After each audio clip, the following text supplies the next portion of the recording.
ये आज की जो प्रेस वार्ता है बहुत ही अहम प्रेस वार्ता है और ये प्रेस वार्ता जो कल नेता प्रतिपक्ष राहुल गांधी एक बैठक में जो कहते हैं और उसके बाद बाहर निकलकर एक वक्तव्य देते हैं, उस पर की जा रही है। और ये बड़े दुख की बात है। हम सब जानते हैं कि ये जो समय है ये वैश्विक संकट का भी है। पूरे विश्व में कई देश ऐसे हैं जिनकी अर्थव्यवस्था लचर हो गई है, वो स्वयं कमजोर हो गए हैं। और दूसरी तरफ पिछले 85 दिनों में हमने देखा है कि आदरणीय प्रधानमंत्री श्री नरेंद्र मोदी जी के नेतृत्व में भारत कैसे मजबूती से इस वैश्विक चुनौती का सामना कर रहा है। हमारी अर्थव्यवस्था मजबूत है। प्रधानमंत्री जी ने अपील करी और 140 करोड़ भारतीय वो खड़े हो गए देश प्रेम में, कंधे से कंधा मिलाकर। ये चुनौती है क्या? इस चुनौती को हम परास्त करेंगे और भारत और मजबूत होके निखर के निकलेगा। लेकिन आप सबको ज्ञात होगा कि एक टूल किट मॉडल विध्वंसक, अराजक, अपरिपक्व, मूर्ख वो राहुल गांधी की उपज है। और कल इसी तरह से एक नई टूल किट बाया फूल किड, एक नई टूल किट बाया फूल किड सामने आई। क्या कह रहे हैं? कहते हैं कि ये जो सरकार है जो मजबूती से देश की जनता की सेवा कर रही है, वो 1 साल में गिर जाएगी। तो मैं सबसे पहले एक बात कहूंगा, भस्मासुर राहुल गांधी, हमें नहीं पता था कि भस्मासुर अब एक ज्योतिष भी बन जाएंगे। वो एक दुग्गल साहब का कैरेक्टर होता था। वो रोज सुबह उठता था, उसको कुछ नया चाहिए होता था। तो ये जो नकली गैंडी हैं, ये भारतीय राजनीति के भस्मासुर तो है ही, हम सब जानते हैं। लेकिन अब ये ज्योतिष भी बन गए हैं। सबसे पहले तो मैं बड़ी स्पष्टता से एक बात कहूंगा,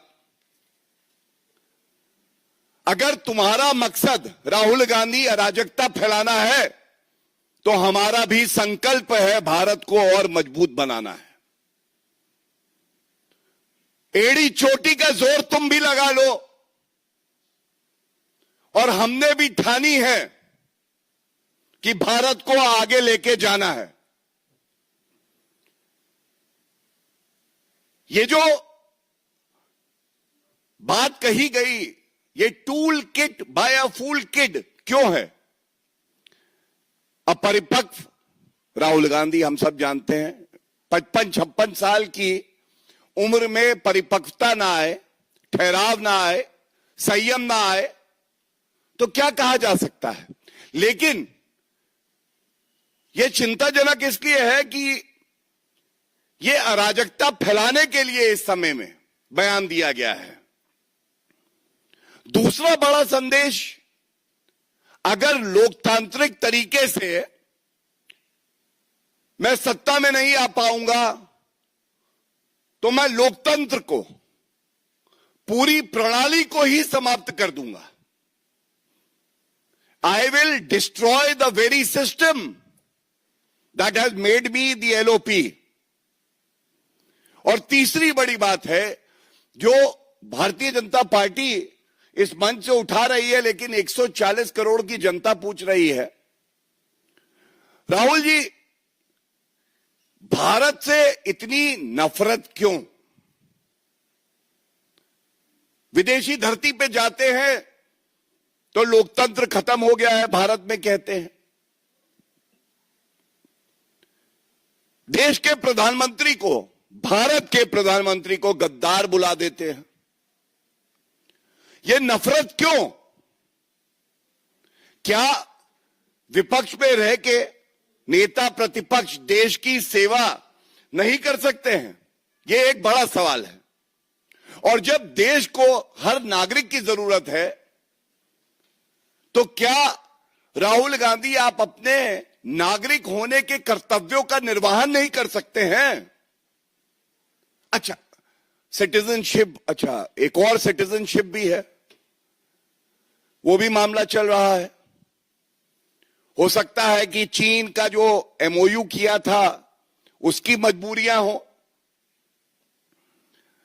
बड़ी स्पष्टता से एक बात कहेंगे, ये मुद्दे इसलिए उठाए जा रहे हैं क्योंकि दुख होता है कि नेता प्रतिपक्ष केवल भारत को कमजोर करने का कार्य करता है, और जनता के लिए, जो जनता जानती है, ये सरकार स्थिर भी है, मजबूत भी है, और अंगद के पांव की तरह है। 100 राहुल गांधी भी आ जाए तो हिला नहीं पाएंगे। ये बात जान लीजिए आप। गिरने की बात कर रहे थे राहुल गांधी जी, गिरे तो आप हैं लोगों की नजरों में, और अभी और गिरना बाकी है। राहुल गांधी अभी और गिरेंगे लोगों की नजरों में। आपने भविष्यवाणी करी तो जो जनता से हम लोगों को फीडबैक आता है, हम भी कुछ कह देते हैं। अभी बहुत जल्दी 1 साल के अंदर अंदर कांग्रेस भी 2 फाड़ होगी, कांग्रेस भी टूटेगी, और नकली गांडी का गुरूर भी टूटेगा। पहली बात। दूसरा, जो कांग्रेस के नेता है वो भी सहमत नहीं है कि नेता प्रतिपक्ष इस तरह के भारत विरोधी अराजक बयान दे। और देखिएगा, इस नकली गांधी परिवार के खिलाफ कांग्रेस में ही विद्रोह होगा, यह भी जान लीजिए। और तीसरी बड़ी बात, जिसको देश की मिट्टी से मोहब्बत होती है, वो अपने देश में रह के हर चुनौती का सामना करता है, लेकिन जिसकी रगों में ही देश विरोध हो, जब कांग्रेस पार्टी के अंदर नकली गांधी परिवार का विरोध होगा तो ये विदेशी धरती पर होंगे और भाग जाएंगे भारत छोड़कर। ये बात बिल्कुल स्पष्टता से मैं बता दूंगा। मैं ये जरूर बात कहना चाहता हूं, इसी से जुड़ी हम देख रहे हैं किस तरह से राहुल गांधी का भी एक आज एक्सपोस्ट आया और खड़गे जी का भी एक एक्सपोस्ट आया। वैश्विक चुनौती में चाहे सत्ताधारी पार्टी हो, चाहे कोई नेता हो विपक्षी पार्टी से हो, देश के साथ तो खड़े हो सकते हैं कि नहीं हो सकते। खड़गे जी जो बात कह रहे हैं, खड़गे जी ने आज बोला, ये जो तेल की कीमतें बढ़ाई जा रही हैं, और उन्होंने कुछ आंकड़े दिए। तो सबसे पहले तो आज राहुल गांधी और खड़गे जी को उत्तर देना चाहिए। राहुल गांधी जी, इस वैश्विक संकट में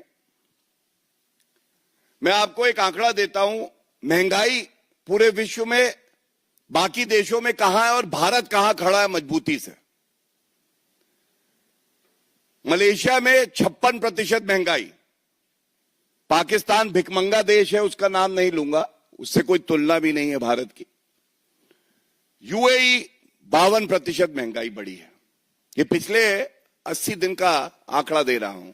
अमेरिका में 45%, फिलीपींस में 41%, श्रीलंका में 38%, कनाडा में 32%, चीन में 22% और भारत में 4%। ये पहला जो आंकड़ा दिया है, पहला आंकड़ा राहुल गांधी, ये आपके लिए है, ये बताने के लिए हमारी भारत माता को कोसो मत, बहुत मजबूती से खड़े हैं।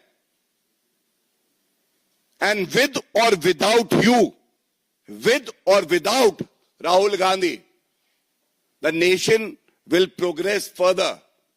We have the might and the support of 1.4 billion Indians. दूसरा, तेल की कीमतों की बात कर रहे हैं, तो मैं ये भी आंकड़ा देना चाहता हूं कि पिछले 80 दिनों में तेल की कीमतें बाकी देशों में कहां आ गई हैं। पेट्रोल की बात कर लेते हैं, डीजल में भी बढ़ी हैं वैसे ही, लेकिन पेट्रोल की बात कर लेते हैं। मलेशिया में 58% इंक्रीज है, अमेरिका में 46%, कनाडा में 34%, चीन में 25%, ब्रिटेन में 20% और भारत में 5%, 5.5%। और ये मैं आज का जो आंकड़ा है उसको जोड़ के बता रहा हूं। कहां 58%, 46%, ये सारे आंकड़े और भी हैं, और भारत में 5%। ये क्या दिखाता है? आप याद करिए, सबसे पहले करीब 65 से 70 दिन युद्ध चलता है, लेकिन भारत में तेल की कीमत में 1 रुपए का इजाफा नहीं होता है। सच्चाई नंबर 1, क्योंकि मंशा यह थी कि आम आदमी पर कोई बोझ नहीं पड़ना चाहिए। सरकार वो ठोस कदम उठाती रही जो भारत की जनता के हित में थे। ऑयल कंपनीज ने नुकसान सहना स्वीकार किया, आम जनता को पीड़ा हो ये वो नहीं चाहते थे। ये भी सच्चाई है, आज 75 दिन के बाद भी क्या पेट्रोल डीजल बाजार में मिल नहीं रहा है? मिल रहा है। गैस, पूरे विश्व में संकट है, लेकिन भारत में गैस, डोमेस्टिक गैस खासकर हमारी प्राथमिकता है और उपलब्ध है। ये बात राहुल गांधी और खड़गे जी को क्या दिखाई नहीं देती है? दिखनी चाहिए। नफरत में अंधे होना सही बात नहीं है। और अब जो मैं कहने जा रहा हूं इस पे जरूर ध्यान आपका आकर्षित करूंगा, और यह बात उठनी चाहिए। देखिए, कांग्रेस का चरित्र यह है,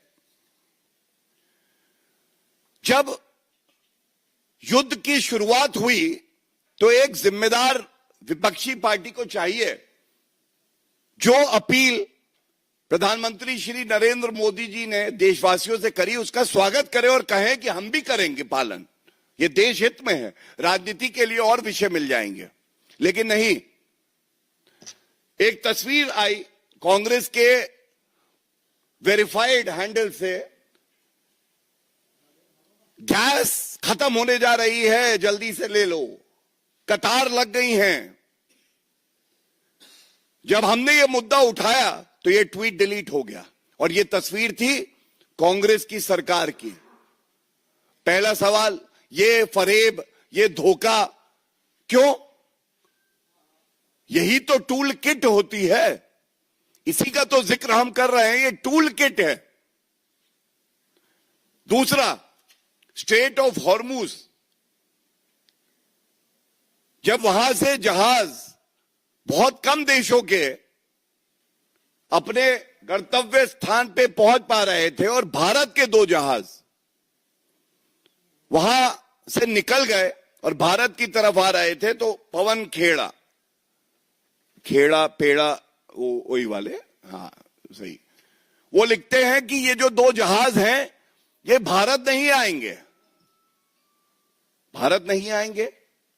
लेकिन ये जहाज तो भारत आ गए। तो ये झूठा प्रचार क्यों? जॉर्ज सोरस बता रहा था या इलान ओमर बता रही थी कि ये जहाज भारत नहीं आएंगे? ये दूसरा झूठ, ये ट्वीट भी डिलीट कर दिया गया। लेकिन झूठ बोला क्यों गया? तो झूठ नंबर 1, झूठ नंबर 2 और तीसरा जो दुष्प्रचार किया जा रहा है, पिछले 4 महीने से हम देख रहे हैं भारत रूस से कच्चे तेल का आयात नहीं कर रहा, दबाव में है। तो डंके की चोट पे एक बात कहते हैं, ये नरेंद्र मोदी जी हैं,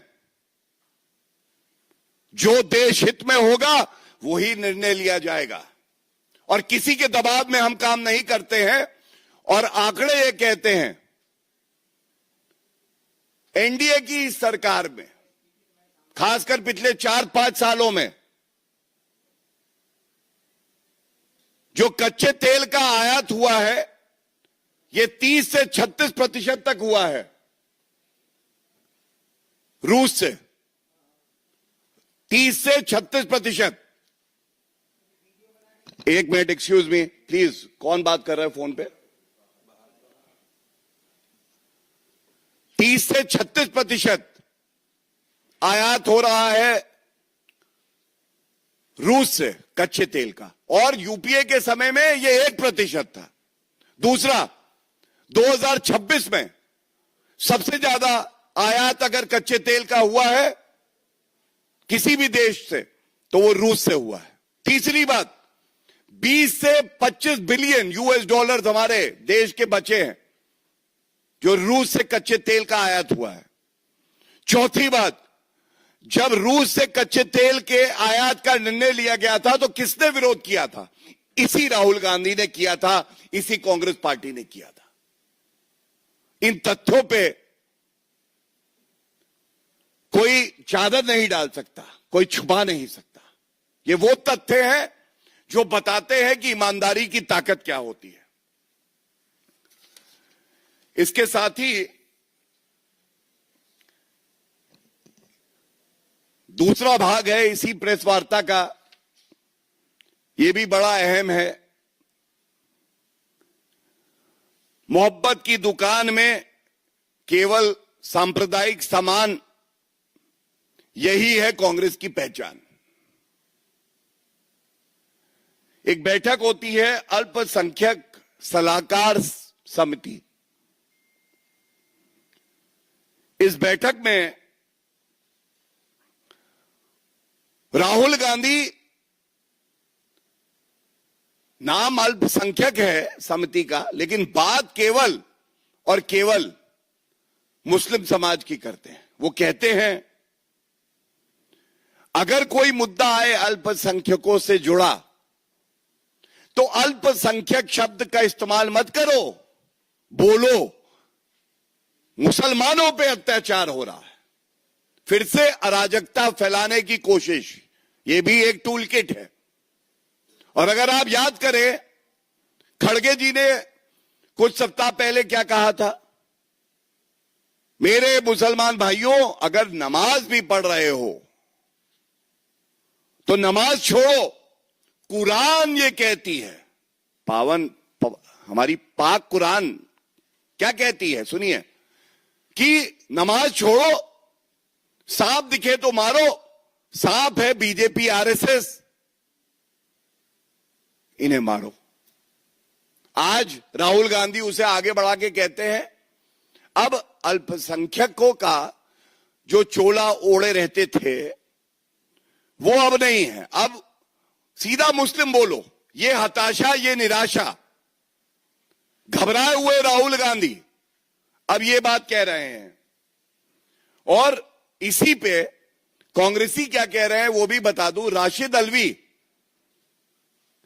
अलवी कहते हैं कर्नाटका में तो हमारी सरकार है, मतलब कांग्रेस की सरकार है, वहां मुसलमानों के 400 परिवार ऐसे हैं जिनके घर गिरा दिए गए, तो फिर ये ढोंग क्यों किया जा रहा है? अब आप मुझे बताइए, जब हम बात कर रहे हैं कि इस चुनौती भरे समय में भारत के साथ खड़े हो जाइए, अपना अपना योगदान पूरा करिए, उस वक्त राहुल गांधी को सांप्रदायिक राजनीति दिखाई दे रही है। और ये बहुत चिंताजनक है, बहुत दुख की बात है। चुनाव हारने के बाद राहुल गांधी ऐसा बिदक जाते हैं, वो भूल जाते हैं कि एक नेता प्रतिपक्ष की क्या मर्यादा होनी चाहिए। वो अपनी संविधान की जो शपथ ली है उसे भी भूल जाते हैं। और हमारा कार्य है कि इन मुद्दों को हम उठाते रहें, राहुल गांधी को आईना दिखाते रहें, संविधान याद दिलाते रहें। एंड जैसा मैंने कहा, विद और विदाउट राहुल गांधी भारत आगे बढ़ेगा, मजबूती से बढ़ेगा। बहुत बहुत धन्यवाद।